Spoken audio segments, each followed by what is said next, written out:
bênção e um privilégio poder repartir com vocês nesta noite a preciosa palavra de Deus. E eu quero ler com vocês um dos textos mais emocionantes da Bíblia, que está na segunda carta de Paulo a Timóteo, capítulo 4, versos 6 ao verso 18.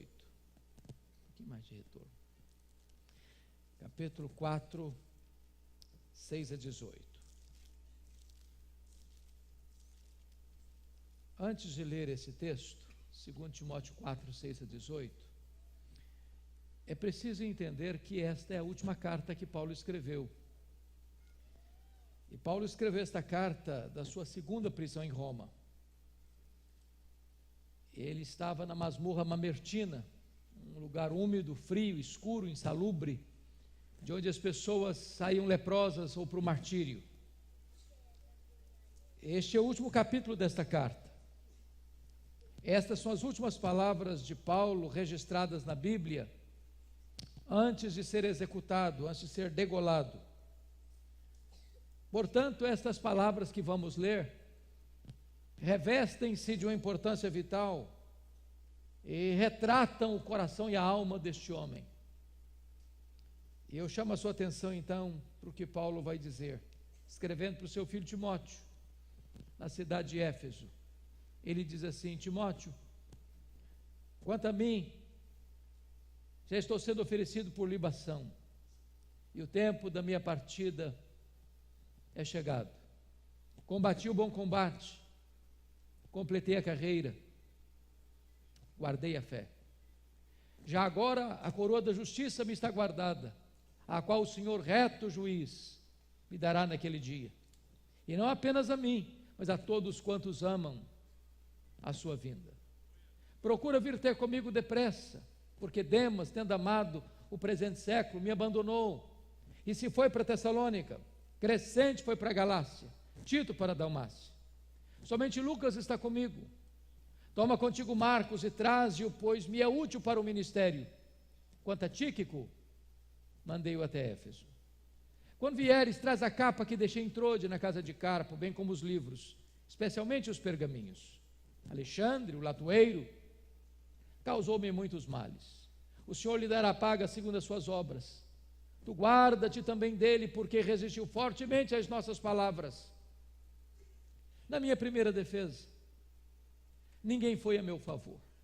Antes todos me abandonaram, que isso não lhe seja posto em conta. Mas o Senhor me assistiu e me revestiu de forças, para que por meu intermédio a pregação fosse plenamente cumprida e todos os gentios ouvissem, e fui libertado da boca do leão. O Senhor me livrará também de toda obra maligna e me levará salvo para o seu reino celestial. A Ele glória pelos séculos dos séculos. Amém. Eu peço permissão a vocês para só retornar nesta passagem na conclusão da minha fala. Meu propósito nesta noite é apresentar a vocês o apóstolo Paulo. Quem foi este homem? Que foi certamente o maior pregador do cristianismo, o maior missionário do cristianismo, o maior teólogo do cristianismo, o maior plantador de igrejas da história do cristianismo. Quem foi este homem?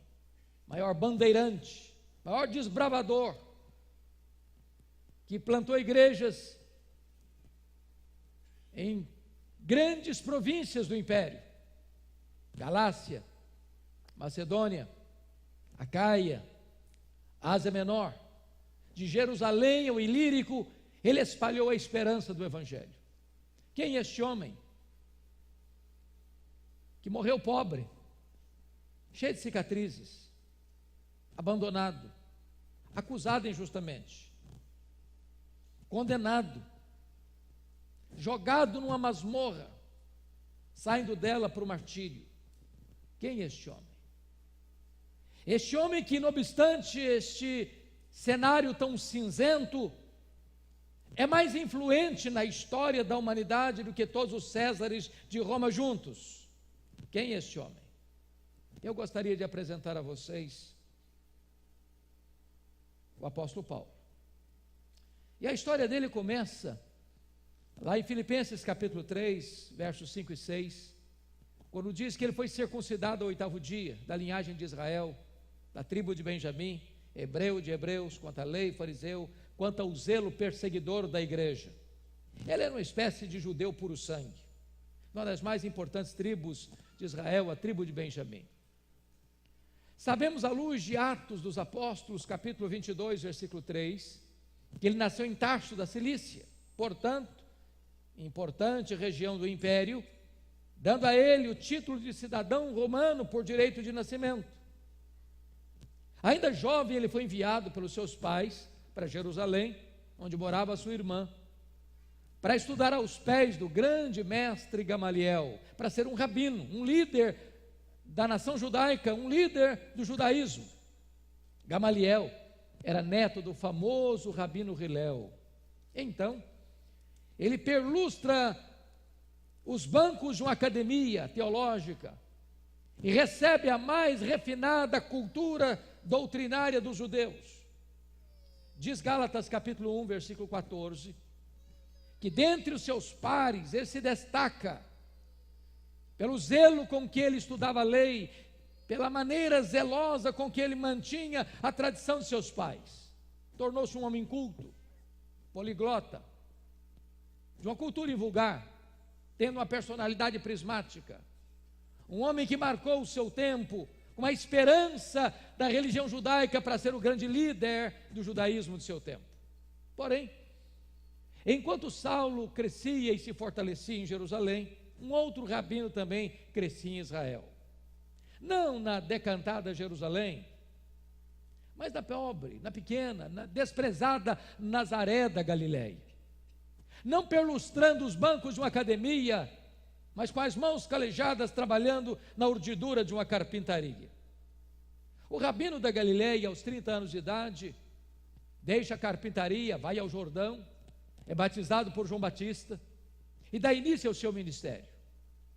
E diz a Bíblia que ele pregava não como os escribas e fariseus, mas pregava como quem tinha autoridade. Os cegos viam, os coxos andavam, os mudos falavam, os surdos ouviam, os leprosos eram purificados, os mortos ressuscitavam e aos pobres era anunciado o evangelho do reino. Isso provoca certamente a inveja, o ciúme das autoridades religiosas de Israel. O sinédrio começa a persegui-lo. Os fariseus, os escribas, mais tarde os saduceus, conspiram, orquestram, maquinam contra ele, vigiam seus passos, tentando encontrar algum ponto falho no seu caráter, tentando encontrar alguma contradição nos seus ensinos. Quando perceberam que não conseguiam fazer isso, contrataram testemunhas falsas para acusá-lo. Acusaram-no de blasfêmia contra Deus e conspiração contra César. Levam-no ao pretório romano. Pilatos, contra a sua consciência, o condena à morte e morte de cruz. Crucificam-no, sepultam-no para alívio do sinédrio judaico. Porém, no primeiro dia da semana seguinte, um fato acontece, que cai como uma bomba no arraial do inimigo. O túmulo do Rabi da Galileia foi aberto de dentro para fora. Ele matou a morte, ele entrou nas entranhas da morte, arrancou o aguilhão da morte e triunfou sobre ela e ressuscitou gloriosa e poderosamente. Nesse momento, levanta-se Saulo de Tarso, como braço de ferro do sinédrio, para esmagar o cristianismo nascente. E ele persegue a igreja cristã com uma fúria indomável. E o Novo Testamento apresenta-nos dois retratos deste homem. Primeiro retrato, Saulo de Tarso, uma fera selvagem. Esta é a imagem que está lá em Atos dos Apóstolos, capítulo 9, versículo 1, quando diz que ele respirava ameaças e morte contra os discípulos. E esta palavra no grego é a mesma para uma fera que salta sobre a sua presa para devorá-la. Ele era uma fera selvagem. Se não, vejamos. 1 Timóteo 1,13, ele se autodefine como um insolente, um perseguidor, um blasfemo. Ainda, 1 Coríntios 15, versículo 9, também ele se define como menor dos apóstolos, porque ele perseguiu a igreja de Deus. Atos 8, 3, diz que ele entrava nas casas, arrastando homens e mulheres para jogá-los na prisão, não respeitando o domicílio doméstico, e assim ele assolava a igreja de Deus. Gálatas 1,13 diz que ele devastava a igreja de Deus.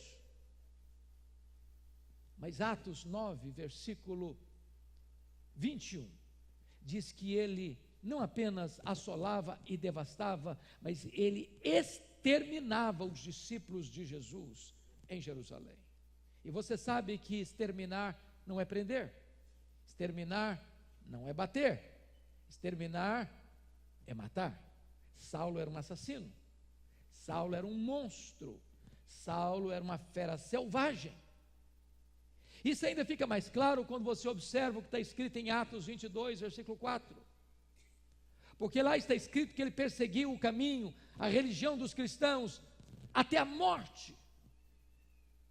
Ele não perseguiu apenas os cristãos, ele perseguiu a religião dos cristãos, ele perseguiu o caminho.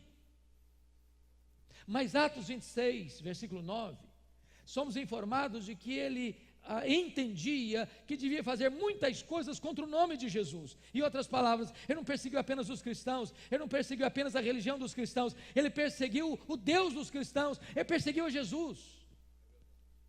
Mas Atos 26, 10 nos diz que ele encerrou não poucos, não alguns, mas muitos dos santos em prisões, e contra esses muitos ele dava o seu voto quando os matavam.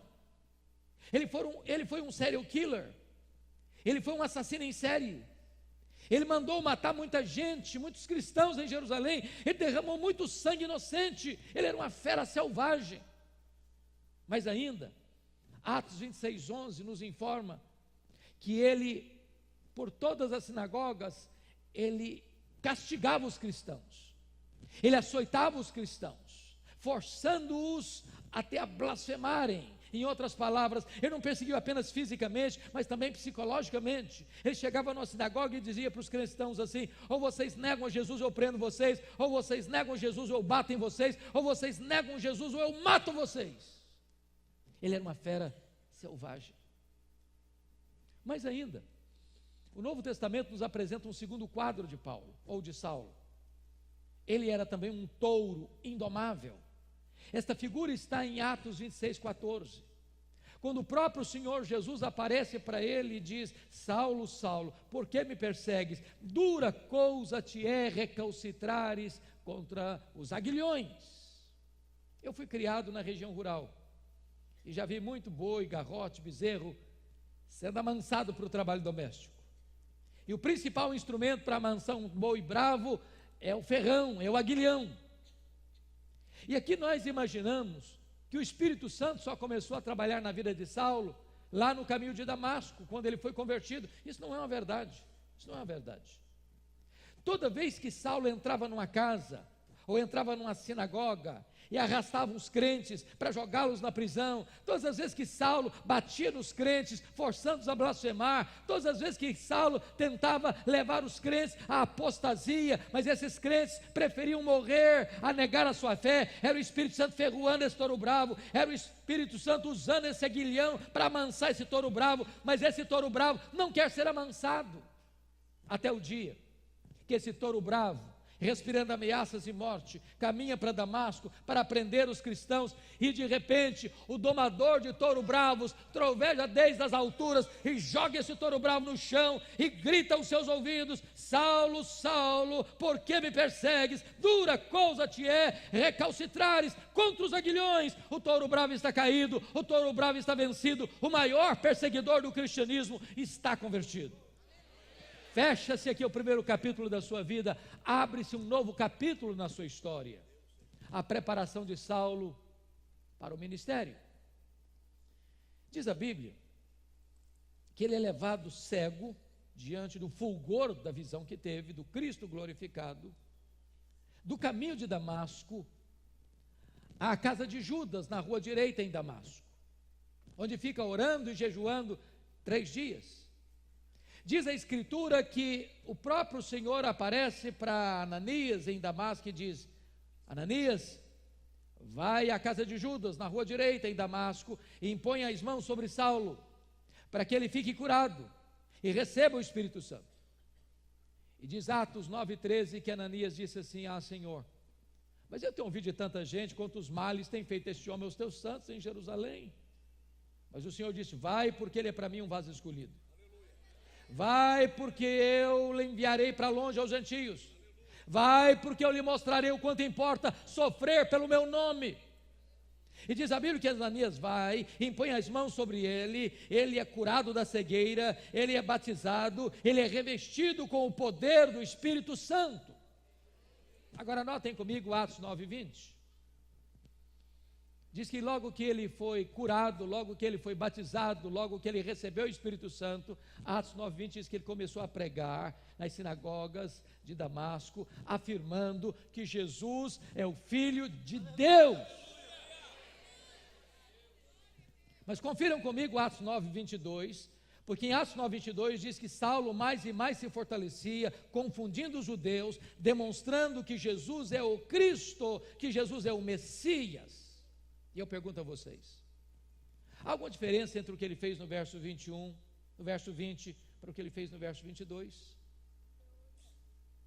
No verso 20, ele afirma que Jesus é o Filho de Deus, mas no verso 22, ele demonstra que Jesus é o Cristo. Há diferença? Sim, profunda diferença. Demonstrar é provar uma tese detalhada, exaustiva e meticulosamente. A grande pergunta é: quanto tempo durou entre o que ele fez em Atos 9:20, onde ele afirma que Jesus é o Filho de Deus, para o que ele fez no verso 22, onde ele prova, onde ele demonstra que Jesus é o Messias, que Jesus é o Cristo? Atos não responde essa pergunta, mas a resposta está em Gálatas capítulo 1, versos 14 a 18. Diz que logo que ele foi convertido em Damasco, ele não subiu para Jerusalém onde estavam os apóstolos, mas ele foi para a Arábia. E lá na Arábia ele passou 3 anos. E depois de 3 anos, diz Gálatas 1,18, que ele retorna outra vez para Damasco. A grande pergunta: o que é que Saulo ficou fazendo na Arábia 3 anos? E a resposta é: um seminário intensivo com o Senhor Jesus Cristo. Se Jesus investiu 3 anos nos apóstolos em Israel, Jesus investe 3 anos em Saulo na Arábia. Nesse período, certamente, ele releu o Antigo Testamento. Nesse período, ele recebe o conhecimento doutrinário dele, não assentado aos pés de um mestre humano, mas por revelação direta do Senhor Jesus Cristo. E ao reler o Antigo Testamento, ele começa a perceber que aquele Jesus que ele perseguira, de fato, é o Cristo de Deus, é o Messias. Convencido desta gloriosa verdade, diz Gálatas 1,18, que ele retorna outra vez para Damasco. E é exatamente aqui que se encaixa o que ele fez no verso 22. Saulo mais e mais se fortalecia, demonstrando que Jesus é o Cristo. O que acontece com ele? Os judeus querem matá-lo. Ele precisa fugir, humildemente, humilhantemente, dentro de um cesto, muralha abaixo, de noite, para poupar a sua vida. Para onde ele vai agora? Agora ele sobe para Jerusalém. Atos 9:26.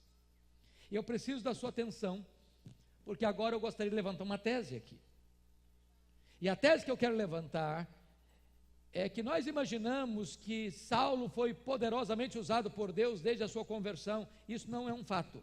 Não é um fato. Saulo precisou aprender uma das mais importantes verdades do cristianismo antes de ser usado por Deus. Que verdade? A verdade da nova aliança. Verdade essa que ele ensinou na sua segunda carta aos Coríntios, capítulo 2, a partir do versículo 14, quando ele diz: graças, porém, a Deus, que em Cristo sempre nos conduz em triunfo, e por meio de nós manifesta a fragrância do seu conhecimento, tanto nos que são salvos, como nos que se perdem. Para uns cheiro de vida para a vida, para outros aroma de morte para a morte. Mas quem, porém, é suficiente para essas coisas?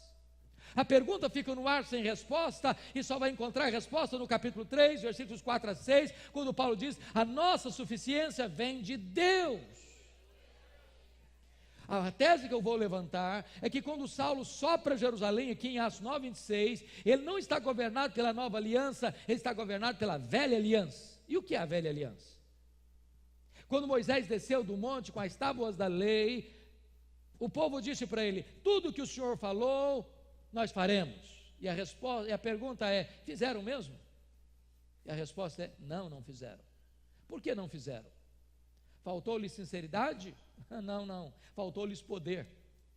A velha aliança diz: tudo depende de mim, nada depende de Deus.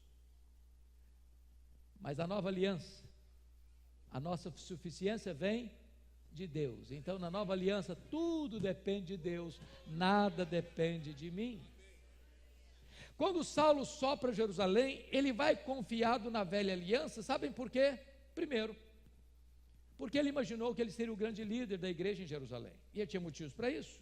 Primeiro, todos os apóstolos de Jesus, exceto Judas Iscariotes, eram galileus.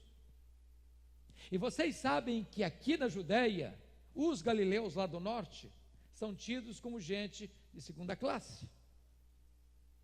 Tanto é fato que quando aconteceu o derramamento do Espírito Santo e a multidão se ajunta no cenáculo, uns olharam com ceticismo e perguntaram assim: mas o que quer isso dizer? Outros olharam com preconceito e disseram: esquece, são galileus. Outros olharam com zombaria e disseram: não, estão bêbados. Saulo pensou assim: aqui na Judéia, aqui em Jerusalém, esses galileus não vão conseguir nada. Segunda razão que eu tinha: todos os apóstolos de Jesus eram homens iletrados. E Jerusalém era a capital intelectual da teologia. Lá estavam os escribas, lá estavam os doutores da lei, lá estavam os fariseus, lá estavam os saduceus, lá estava o sinédrio. E Saulo deve ter pensado assim: além de galileus, eles são incultos, eles são iletrados, é que não vão conseguir nada mesmo, aqui na capital da teologia. Terceiro, ele deve ter imaginado: bom, eu conheço Jerusalém, eu me criei aqui, eu estudei aqui, eu conheço os corredores do poder eclesiástico aqui. Em outras palavras, eu tenho o melhor currículo, eu tenho o melhor preparo, eu tenho as melhores credenciais. Essa coisa aqui só vai para frente na minha liderança. Se eu não for o líder aqui, a obra não vai para frente, a igreja não vai crescer, a igreja depende de mim. Eu sou um cara insubstituível para liderar a igreja nessa grande arrancada de crescimento. E com essas ideias fervilhando em sua mente, é que ele sopra Jerusalém. Agora veja comigo o que acontece em Atos 9:26. Quando ele chega na igreja, os discípulos não acreditaram na conversão dele, acharam que ele estava sabotando a fé cristã. Sabe o que fizeram? Bateram a porta da igreja na cara dele. Para quem queria ser líder, nem recebido foi. Deus golpeia o orgulho dele aqui. Aí diz Atos 9:27, que Barnabé acolhe Saulo, introduz Saulo aos apóstolos, os apóstolos recebem Saulo, e agora sim ele é recebido na igreja, e agora ele tem trânsito livre na igreja, e agora ele discute com os helenistas, judeus nascidos fora de Israel, que moravam em Jerusalém, e agora ele se sente agora acolhido e absolutamente livre para ensinar e para pregar e para se desenvolver. O que acontece?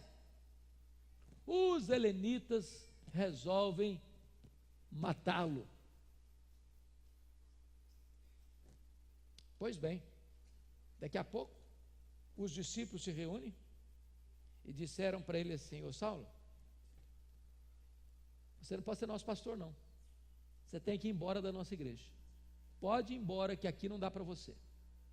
Agora, notinha de rodapé: não é fácil para um pastor estar convencido que deve ficar na igreja, e os membros da igreja estão convencidos que ele deve ir embora da igreja. É um dilema, é um conflito. Sabe o que aconteceu com Saulo? Ele não foi embora, foi não. Mas não era apenas os membros da igreja que queriam que eu fosse embora, não. Atos 22, versos 17 a 19, diz que o próprio Deus aparece para ele, numa visão, e diz assim: vai embora de Jerusalém, porque eles não vão te ouvir. Ô gente, ser mandado embora de uma igreja, pela liderança da igreja, é uma coisa. Ser mandado embora da igreja pelos membros da igreja é uma coisa. Mas ser mandado embora da igreja pelo próprio Deus, parece que não tem mais opção. Sabe o que aconteceu com ele? Ele não foi embora. Foi não. É só você ler em Atos 22, 18, ele começa a razoar com Deus, ele começa a argumentar com Deus, mas Senhor, eu persegui a igreja aqui, mas Senhor, quando matou Estevão, tua testemunha, eu estava presente, consentia nisso, até guardei as vestes daqueles que eu pedrejaram. Sabe o que ele está dizendo, trocando em miúdos? Deus, o senhor pensa melhor. O senhor pensa melhor. O senhor não pode cometer esse erro estratégico. Se o senhor me tirar daqui, essa igreja não anda não. Se o senhor me tirar daqui, essa igreja não vai para frente não. Essa igreja depende de mim. Eu sou o cara que tem melhor preparo, melhor currículo, eu tenho melhor performance, eu não posso sair daqui. E Deus não mudou não. Foi Saulo quem tem que mudar e mudar-se. Quando Deus diz, vai! Aleluia. Sabe o que aconteceu com ele? Ele não foi. Foi não. Volta comigo para Atos 9:30. Diz que os discípulos se reuniram e o levaram até Cesareia. Ele não foi, ele foi levado. Ele não saiu, saíram com ele. Ele saiu de Jerusalém como Ló saiu de Sodoma, a reboque. E para quem queria ser insubstituível, sabe para onde o levar depois? Para Tarso. Sabe onde era Tarso? A cidade que ele nasceu. Sabe o que Deus está dizendo para esse cara que se acha insubstituível? Meu filho, se você pensa que eu dependo de você, você está muito enganado. É você quem depende de mim. Então arruma as malas e volta para casa. Sabe quanto tempo o Saulo ficou lá em Tarso, no molho, no banho-maria, longe dos holofotes? Ele que queria ser líder, ficou apagado. Sabe quantos anos? Mais de 10 anos. No molho. Sabe para quê?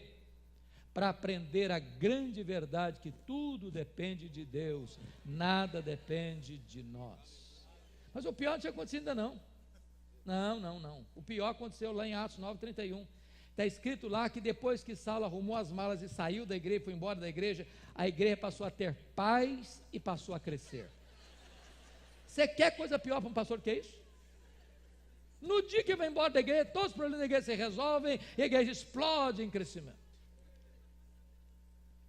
Deus estava trabalhando nele, para depois Deus trabalhar através dele. Sabe por quê, meus irmãos? Deus está mais interessado em quem nós somos do que no que nós fazemos. Vida com Deus precede trabalho para Deus. Acontece um grande avivamento em Antioquia da Síria.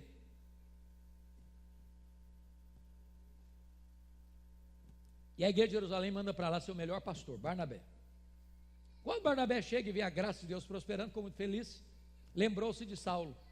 Foi atrás dele lá em Tarso, pegou o Saulo, levou com ele para Antioquia, e durante um ano eles ensinaram uma multidão de discípulos. De repente, o Espírito Santo, enquanto oravam e jejuavam, apareceu na congregação e disse: separai-me agora a Barnabé e a Saulo para a obra a que os tenho chamado. Preste bem atenção a quem o Espírito Santo mandou separar. Não foi a Saulo e Barnabé, mas foi Barnabé e Saulo. Você já foi reserva alguma vez? Já?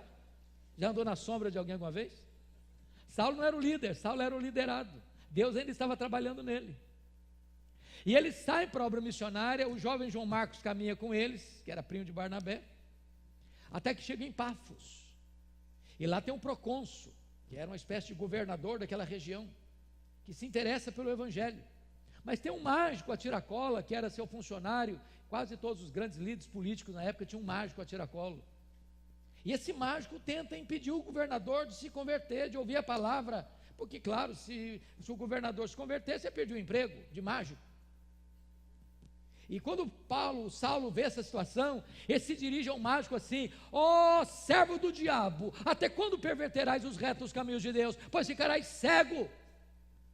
O mágico fica cego, os olhos espirituais do governador se abrem e ele é convertido a Cristo. E a partir dali diz a Bíblia que Saulo deixa de usar o seu nome judaico Saulo para usar o seu nome romano Paulo, e a partir de Pafos ele vai se transformar no maior líder do cristianismo. Sabem por quê? Porque aprendeu a grande lição: tudo depende de Deus, nada depende de nós. Atos 13:13 diz que eles chegaram em perto da Panfilha, quando esse jovem João Marcos abandona os dois missionários e volta para a casa da sua mãe. Por que o Marcos abandonou os dois missionários? O texto não diz. podemos ter pelo menos 3 possibilidades. Primeiro, porque ele era jovem, pensou que missões fosse turismo. Quando ele percebeu que não era, se desencantou. Segundo, quando saíram de Antioquia, o líder da caravana era o seu primo Barnabé. Lá em Pafos muda o comando para Paulo. Ele disse: não, sob a liderança do meu primo, eu tinha coragem de ir. Na liderança desse aqui, eu não vou não. Terceira possibilidade, eu creio nessa. Está escrito em Gálatas 4, 14 a 18, que Paulo pregou o evangelho pela primeira vez na Galácia, Antioquia da Pisídia, Icônio, Derbe e Listra, por causa de uma enfermidade física. Pergunta: que enfermidade física era essa? Que o próprio Paulo vai chamar, na sua segunda carta aos Coríntios, 12:7, um espinho na carne, mensageiro de Satanás, para lhe esbofetear, a fim de que ele não se ensoberbecesse. Nota de rodapé de novo. O espinho na carne de Paulo veio de Deus ou de Satanás? E a resposta óbvia é: veio de Deus, é claro. Mas por que você sabe? Por causa do propósito, para que ele não se ensoberbecesse. Se existe algo que o diabo faz 24 horas por dia, é tentar fazer de você um balão, um pavão, cheio de soberba. Mas se o espinho na carne de Paulo então veio de Deus, como é que Satanás batia na cara dele com esse espinho? Porque esse é o papel de Satanás.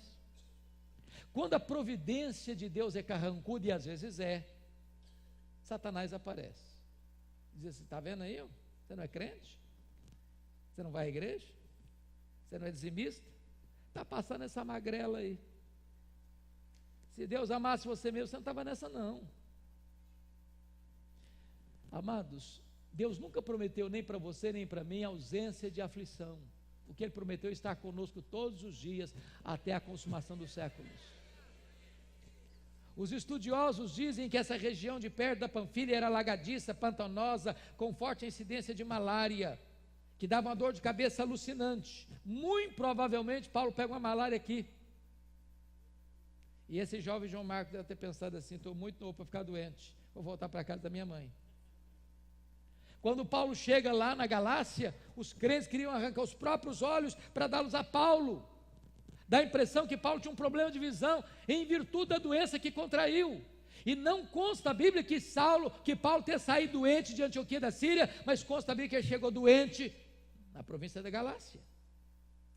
Pois bem, então eles largam essa região pantanosa, sobem as montanhas do Cáucaso e vão pregar o evangelho na Galácia do Sul, Antioquia da Pisídia, Icônio, Derbe e Listra, com muitas lutas, com muitas lágrimas, com muito sangue, porque Paulo é apedrejado em Listra, é arrastado da cidade como morto, mas Deus o restaura, Deus o renova, Deus o remoça, e eles deixam igrejas plantadas, eles deixam lideranças estabelecidas, e agora em Atos capítulo 14, versículo 26 e 27, eles retornam à igreja enviadora, a igreja de Antioquia da Síria, e está escrito que eles reuniram a igreja e relataram quantas coisas fizeram a Deus, e como Deus abriu a porta do evangelho aos gentios.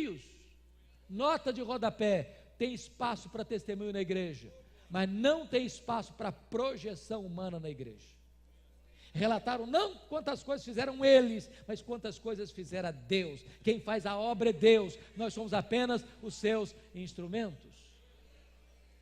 Agora, notem uma coisa importante: não há crescimento da igreja sem luta, não tem, não existe.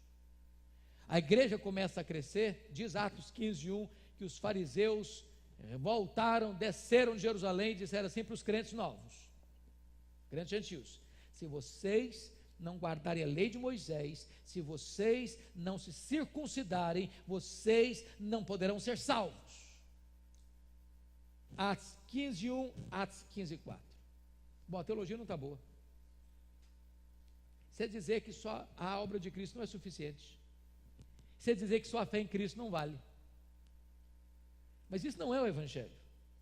Então preste atenção no que eu vou lhes dizer. Quando a teologia não está boa, quanto mais se prega, pior fica. Não dá para fazer missões se a teologia não é boa. Então não dá para sair, tem que resolver o problema primeiro. Então convocaram um concílio.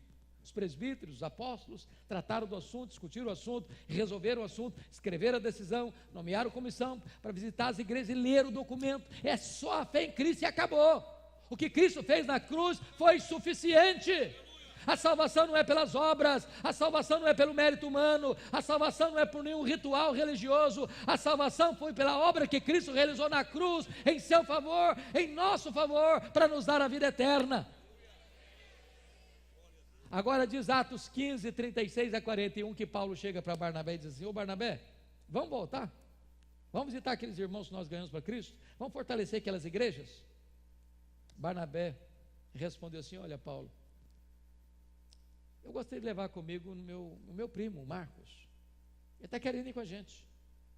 Aí diz a Bíblia que Paulo diz assim: eu não acho justo levarmos aquele que desde perto da Panfilha nos abandonou.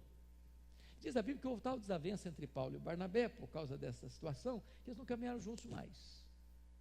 É claro que Lucas, ao retratar esse texto, o faz numa linguagem muito polida, mas não foi assim que aconteceu, não. Não foi, com certeza. Eu vou tentar parafrasear. Eu acho que foi mais ou menos o seguinte: Paulo chega todo animado para Barnabé e diz: Barnabé, você viu que coisa linda que foi o Concílio de Jerusalém? Que decisão sábia, que decisão bíblica, que decisão segura, que bênção, Barnabé. Ô Barnabé, agora chegou a hora de voltar. Vamos voltar para a viagem missionária? Vamos lá? Vão sim, Paulo. Só um detalhe: você lembra do meu primo? É claro que eu lembro, né, Barnabé, do seu primo. Pois é, Paulo, você acredita? Ele quer voltar com a gente. Paulo fechou a cara. Você está de brincadeira comigo, né, Barnabé? Não, ele quer voltar com a gente. Não, Barnabé, comigo esse rapaz vai não. Não, Paulo, mas ele vai ser uma bênção agora, ele amadureceu. Não, comigo ele não vai não, Barnabé. Não, Paulo, mas vamos dar uma chance para o rapaz, ele vai ser útil para nós. Comigo ele não vai não, Barnabé. Ô Paulo, mas você está sendo intolerante, vamos dar uma chance para o menino. Comigo ele não vai não, Barnabé. Ô Paulo, não é possível, comigo ele não vai, Barnabé. Houve tal desavença entre eles, por causa do menino, não caminharam juntos mais. Os irmãos da liderança da igreja não devia brigar não, sabe? Mas às vezes briga. Agora, mesmo quando a liderança da igreja briga, o plano de Deus não pode ser frustrado, porque agora em vez de uma caravana tem duas. Agora eu fico pensando, se não tivesse um Barnabé na vida do Marcos, já foi descartado alguma vez? Já se sentiu persona não grata alguma vez? Barnabé pegou esse Marcos, levou lá para Chipre, investiu nele, cuidou dele. Mais tarde Pedro discipulou esse Marcos, foi o primeiro evangelista a escrever o evangelho. Paulo pegou Silas, profeta da igreja de Jerusalém, foi para outra região, queria ir para a Ásia. O Espírito de Deus o impediu de entrar na Ásia. Aí de repente ele tem uma visão de um varão macedônio dizendo: passa Macedônia e ajuda-nos. E por providência de Deus o evangelho entrou no ocidente. É por isso que você e eu estamos aqui nesta noite. Entraram em Filipos, colônia romana, e aqui eu quero chamar a sua atenção para um ponto importante. Quem dá a direção missionária da igreja é Deus. Quem escolhe os melhores métodos somos nós. Paulo só se estabeleceu em cidades estratégicas. Filipos, colônia romana. Tessalônica, capital da Macedônia. Bereia, importante cidade da Macedônia. Atenas, capital intelectual do mundo. Corinto, capital da Caia. Éfeso, capital da Ásia Menor. Sabe o que Paulo está ensinando a gente? Estratégias missionárias. Vamos plantar uma igreja? Vamos. Onde? Qual cidade? Vamos comprar um terreno? Vamos. Em que bairro? Vamos alugar um salão? Vamos. Em que rua? Porque às vezes, se nós não formos estratégicos, vai ficar lá, patinando, 5, 10, 20 anos. Igrejas estratégicas influenciam toda a sua micro-região. Mas mesmo quando você é orientado por Deus e escolhe os melhores métodos, você não tem vida fácil não. Paulo foi preso em Filipos, Paulo foi escorraçado em Tessalônica, Paulo foi enxotado de Bereia, Paulo foi chamado de tagarela em Atenas, Paulo foi chamado de impostor em Corinto, Paulo enfrentou feras em Éfeso. A primeira carta que ele escreveu logo depois da primeira viagem missionária, a carta aos Gálatas. Lá de Corinto ele escreveu as 2 cartas aos Tessalonicenses. De Éfeso ele escreveu as 2 cartas aos Coríntios. E em Éfeso acontece um grande avivamento espiritual. A cidade tinha 300 mil habitantes. A cidade hospedava uma das 7 maravilhas do mundo antigo, o templo de Diana. A cidade era completamente idólatra e marcada por ocultismo. E Paulo chega ali 3 anos sem rádio, sem televisão, sem Bíblia impressa, sem jornal, sem zap. E durante 3 anos ele impacta a cidade. A idolatria recua, os feiticeiros queimam seus rios de brasia em praça pública e a palavra de Deus prevalece. Igrejas são plantadas na província: Esmirna, Pérgamo, Tiatira, Sardes, Filadélfia, Laodiceia, Colossos, Hierápolis. Um verdadeiro reavivamento. Agora Paulo está saindo de Éfeso porque cumpria uma promessa feita aos líderes da igreja de Jerusalém: você vai para os gentios, Paulo, mas não se esqueça dos pobres. Preste atenção, irmãos. Evangelização e ação social caminham juntas. Parabéns, pastor, pelo trabalho social. As duas coisas caminham juntas. Está escrito em Atos 18:2 que no período de Cláudio foi o imperador que precedeu Nero. Houve uma grande fome no mundo e Cláudio expulsa os judeus de Roma e eles voltam para a Judéia pobres, sem terras, sem casas, sem propriedades, sem recursos financeiros e começa a passar necessidades. E Paulo então faz uma grande coleta especial entre as igrejas gentílicas para levar para os pobres da Judéia. Quando ele está desembarcando, quando ele está embarcando para lá no Porto de Mileto, ele diz assim para os presbíteros de Éfeso: meus irmãos, o Espírito Santo está me assegurando que o que eu vou enfrentar pela frente são cadeias e tribulações. Mas eu em nada considero a vida preciosa para mim mesmo, conquanto complete a minha carreira e o ministério que eu recebi do Senhor Jesus para testemunhar o Evangelho da graça de Deus. Quando ele desembarca lá em Cesareia Marítima, Ágabo, o profeta, o prende com o cinto e diz: é isso que eles vão fazer com você em Jerusalém. Os discípulos tentam demovê-lo para não subir a Jerusalém, e ele responde: o que vocês estão fazendo comigo? Eu estou pronto não só a ser preso, eu estou pronto a morrer por Jesus em Jerusalém. Ele sobe e é preso mesmo. 40 judeus entram em voto de anátema para matar Paulo, e eles disseram: nós não vamos comer, nós não vamos beber, enquanto não matarmos Paulo. A notícia vaza, chega ao sobrinho de Paulo, ele comunica ao comandante, o comandante traslada Paulo naquela mesma noite, sob forte escolta militar, de Jerusalém para Cesareia, o quartel-general de Roma naquela região. E Paulo fica 2 anos preso, sendo acusado pelos judeus, sob a égide dos governadores Félix e Festo. Festo está pronto a entregar Paulo para o Sinédrio, e o Sinédrio orquestra para matar Paulo na estrada. E quando Paulo percebe a trama contra ele, sendo cidadão romano, usando do seu direito, disse para o governador: eu sou cidadão romano e eu quero ser julgado diante de César. E o governador diz: para César você quer ir? Para César você irá. O próprio Deus, em Atos 23:11, tinha aparecido para Paulo em Jerusalém, diz: coragem, Paulo, assim como você deu testemunho em Jerusalém, eu quero que você dê testemunho também em Roma. Paulo queria ir para Roma, Deus o queria em Roma. Na hora que ele parte para Roma, ele enfrenta um naufrágio. Você pode entender isso? Tinha 276 pessoas dentro do navio, todos entraram em pânico. Um anjo aparece para Paulo no navio e diz: coragem, Paulo, eu entreguei toda essa gente na sua mão, ninguém vai morrer, mas é necessário que vocês vão dar numa ilha.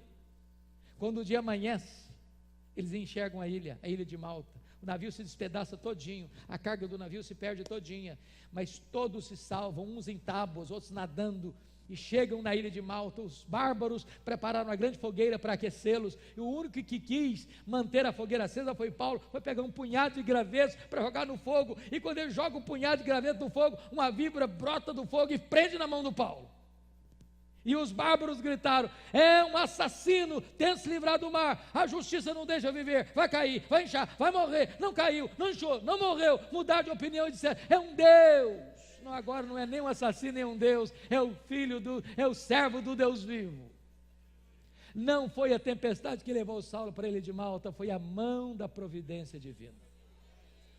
O pai do prefeito estava doente, Paulo orou por ele, ele foi curado. Os demais enfermos vieram, Paulo orou por eles, eles foram curados. E então, depois dos 3 meses de inverno, os bárbaros supriram todas as necessidades de Paulo e o encaminharam para Roma. E Paulo chega em Roma, não como queria chegar, não como sonhara chegar. Chega preso, chega algemado. Mas ele escreve na sua carta aos Filipenses, capítulo 1, versículo 12, o seguinte: meus irmãos, eu quero que vocês saibam que as coisas que me aconteceram têm antes contribuído para o progresso do Evangelho. Talvez você pergunte: ô Paulo, que negócio é esse? Que coisas são essas que contribuíram para o progresso do Evangelho? Talvez ele fosse fazer um resumão para nós. Diria o seguinte: olha, eu fui perseguido em Damasco, eu fui rejeitado em Jerusalém, eu fui apedrejado em Listra, eu fui açoitado em Filipos, eu fui escorraçado em Tessalônica, eu fui enxotado de Bereia, eu fui chamado de tagarela em Atenas, fui chamado de impostor em Corinto, eu enfrentei feras em Éfeso, eu fui preso em Jerusalém, eu fui acusado em Cesareia, eu enfrentei um naufrágio para Roma, eu fui mordido por uma cobra em Malta, eu cheguei em Roma preso e algemado. Mas eu quero que vocês saibam que as coisas que me aconteceram têm antes contribuído para o progresso do Evangelho. Esse homem não crê em acaso, esse homem não crê em sorte, esse homem não crê em olho gordo, esse homem não crê em determinismo cego, esse homem sabe que a mão de Deus dirige o seu destino. Porque ele está preso em Roma, 3 coisas aconteceram. Primeiro, está escrito em Filipenses 1. Primeira coisa, as igrejas foram mais encorajadas a pregar. Quando os crentes soltos, indo e vindo, olham Paulo preso, e Paulo está trabalhando mais na cadeia do que eles soltos, isso mexeu com o brilho deles. Eles se mexeram. Isso levou o Ray Stedman, de saudosa memória, a dizer que um dos mais eficazes métodos de crescimento da igreja, eu não gosto desse método, é botar os pastores na cadeia. A segunda coisa que aconteceu, porque ele estava preso, diz ele, toda a guarda pretoriana tomou conhecimento das suas cadeias em Cristo. Mas o que era a guarda pretoriana? Era a guarda de elite do imperador. Eram 16 mil soldados da mais alta patente do império. Era gente que tinha influência no império, que tinha trânsito livre nos corredores do palácio. Se Paulo estivesse solto, jamais teria acesso a essa elite militar de Roma. Deus coloca o maior missionário lá dentro da casa de César, e César, sem saber, é o presidente das missões estrangeiras da igreja. Quando as pessoas pensam que elas estão destruindo a igreja, elas estão promovendo a igreja, porque a igreja de Deus é indestrutível. Porque Paulo está preso. Porque Paulo está preso, ele não pode visitar as igrejas. O que ele vai fazer? Vai escrever cartas. As cartas da primeira prisão: Efésios, Filipenses, Colossenses e Filemon. Pensem comigo, se Paulo estivesse solto, talvez não teríamos essas joias na nossa Bíblia. Então, quando você pensa que a sua vida está de ponta cabeça, Deus está escrevendo o capítulo mais emocionante da sua história. Preste atenção comigo, irmãos.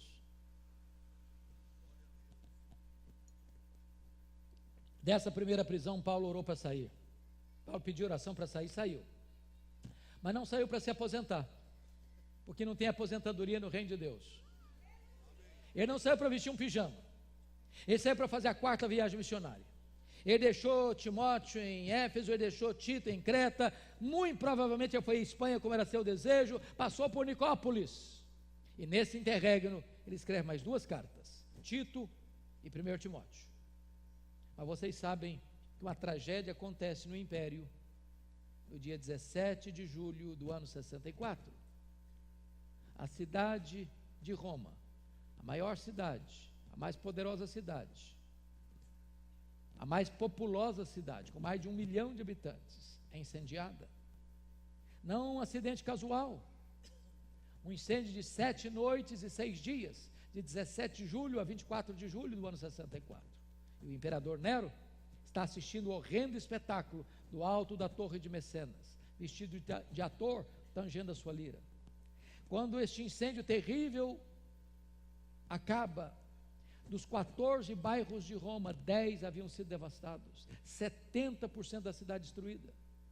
Os 4 bairros restantes, densamente povoados por judeus e cristãos, dão a Nero um álibi para botar a culpa do incêndio de Roma nos cristãos, e começa um verdadeiro massacre contra a igreja. Faltou madeira para fazer cruz, tamanha quantidade de crentes crucificados. Quando não tinha mais madeira para fazer cruz, então os crentes eram amarrados nos postes, cobertos de piche e queimados vivos para iluminar as noites de Roma. Nessas alturas, Paulo é o grande líder do Ocidente. Ele começa a ser caçado, ele começa a ser vigiado, até que bota a mão nele, talvez em Trode, na casa de Carpo. Não deu para pegar seus objetos pessoais, nem sua capa, nem seus livros, nem suas cópias da Bíblia, os pergaminhos. E ele é jogado agora nessa masmorra úmida, fria, insalubre, mal cheirosa, a masmorra mamertina, de onde as pessoas são leprosas por martírio. E é dessa masmorra que ele escreve a sua última carta, a sua carta a Timóteo. Agora eu peço que você abra a sua Bíblia no texto lido para nós encerrarmos. A pergunta é: como é que esse homem se sente? Se você perceber, capítulo 2, verso 9 desta carta, ele não está preso como um apóstolo, ele está preso como um bandido, como um malfeitor. Pense nas fake news da época, irmãos. Pense comigo. As conversas de corredores, nas ruas, nas praças. Está sabendo da última? Aquele famoso pregador, aquele cara lá, por onde passava acontecia milagres, coisas tão grandes. Pois é, está preso.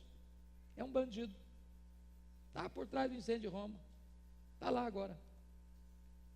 Isso é a mesma coisa de jogar um saco de penas de um alto de uma montanha. Não dá para recolher todas mais não. Que eles eram destruir a vida dele, a reputação dele, a honra dele. Se você perceber, capítulo 1, versículo 15, todos os da Ásia, seus filhos na fé, os membros das igrejas que ele plantou, o abandonaram, se acovardaram. Se você conferir no capítulo 1, versículo 8, o próprio Timóteo, que é seu filho na fé, está com vergonha dele, acovardado. Não se apresenta para dizer: esse homem eu conheço, esse homem é meu pai na fé, esse homem é íntegro, esse homem é honesto, esse homem não é um bandido, esse homem não é um criminoso, esse homem não é um malfeitor. Vocês sabem que em Roma tinha o direito romano, e até hoje as grandes escolas de direito ensinam sobre o direito romano.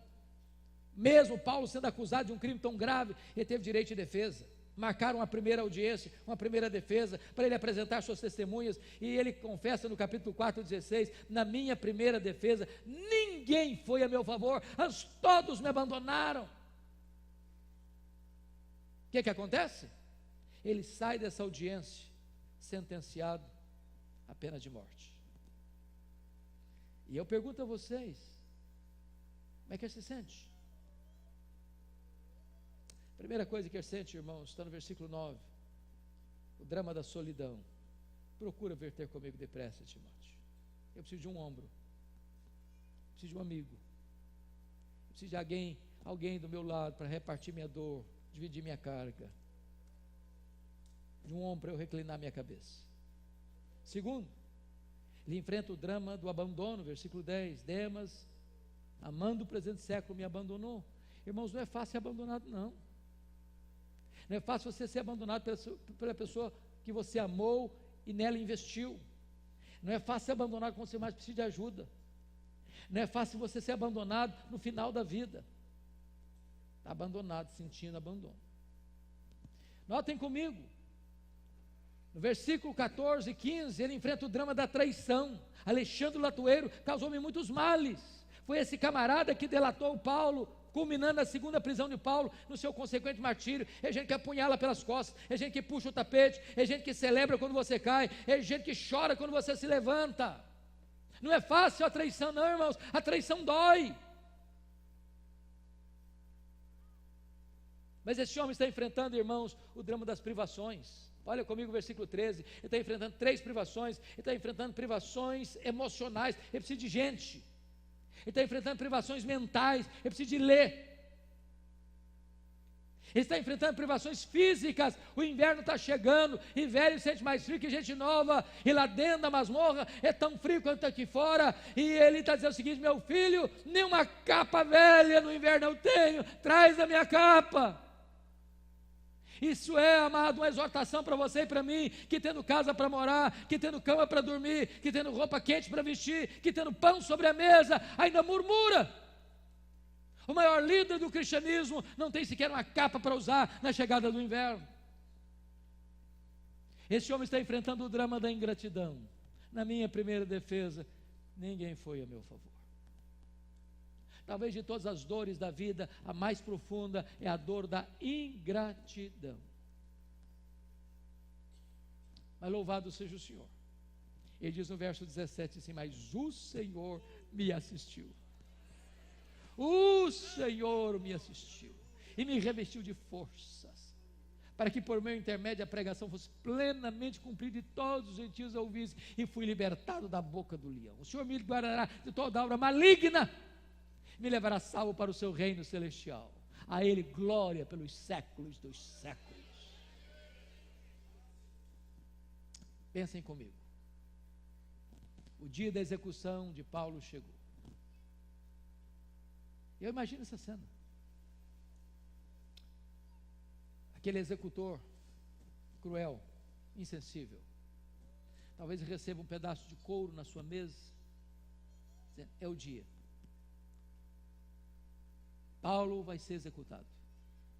E eu imagino esse homem se levantando da sua cadeira, pegando um pesado molho de chaves, uma tocha de fogo, porque a masmorra era escura.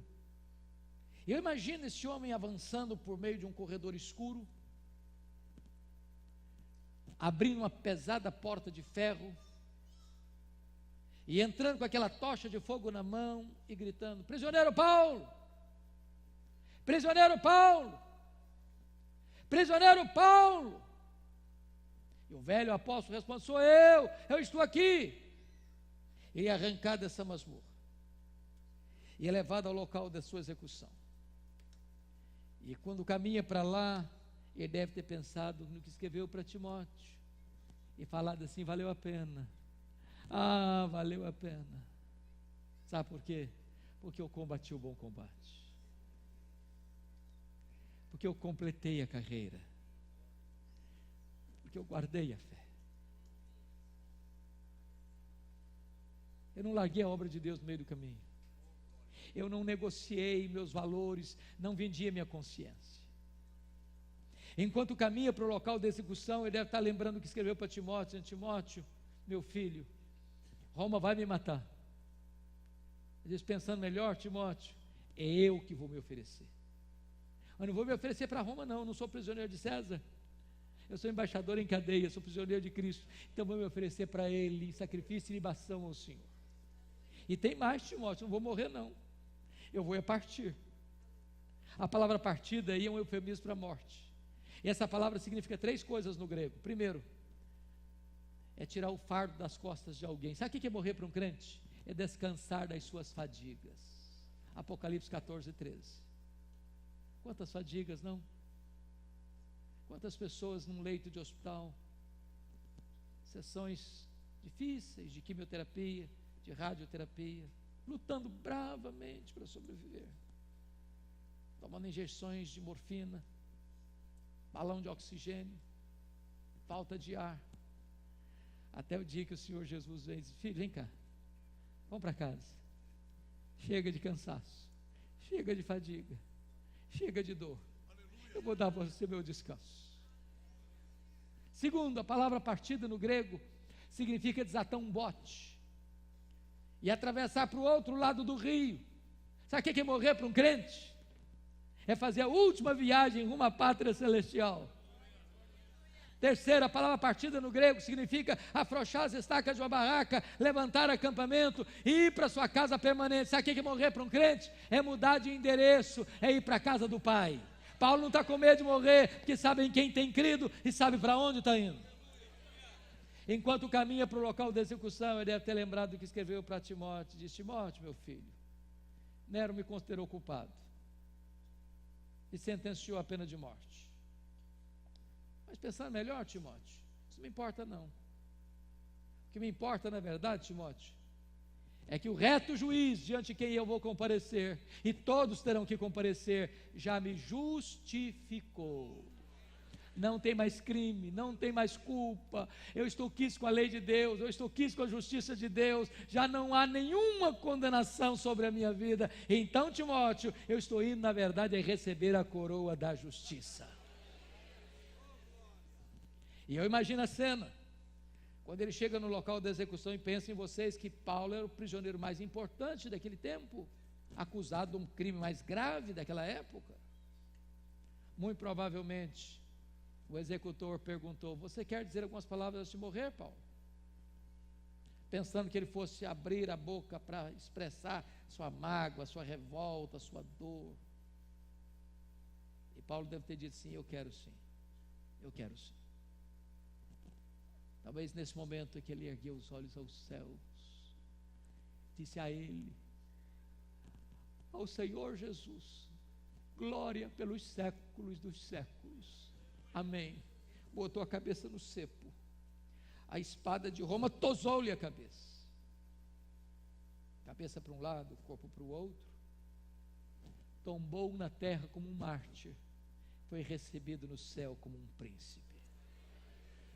É este homem que nesta noite diz para você e para mim: sede meus imitadores, como eu sou de Cristo.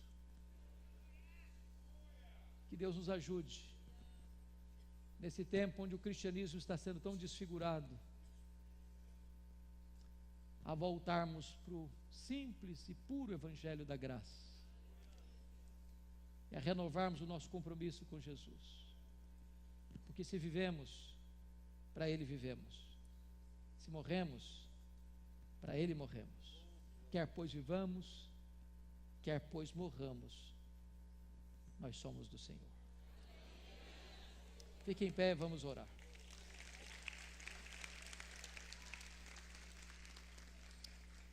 Senhor Deus, bendito é o Teu nome, porque a Tua palavra nos apresenta a história deste homem poderosamente transformado e poderosamente usado nas Tuas mãos. Ajuda-nos a viver hoje de modo digno do Evangelho, da gloriosa vocação com que fomos chamados, e permita, Deus, que a nossa vida traga glória para o Teu nome, quer na nossa vida, quer na nossa morte. Que os dias que nos restam para viver, sejam poucos ou muitos, sejam vividos na Tua presença, para o louvor da Tua glória.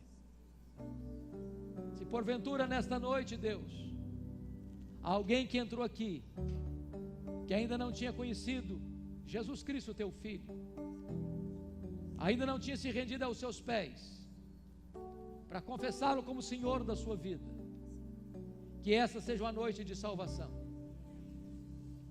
Se alguém entrou aqui, Senhor, desviado do Evangelho, desigrejado, longe da Tua casa, como ovelha fora do aprisco, que nesta noite, esta ovelha volte para o aprisco, que esse pródigo volte para o lar, que esse desviado volte para a Tua casa, para encontrar o Teu abraço, o Teu beijo, o Teu perdão, e o carinho e o afeto da Tua igreja. Se alguém entrou aqui nesta noite, Senhor, enfermo, nós declaramos que Tu és o Deus Todo-Poderoso, Tu és o médico dos médicos, para Ti não há doença incurável. A última palavra não é a palavra da ciência, nem da medicina, a última palavra é a Tua palavra. Então nós colocamos esta vida nas Tuas mãos.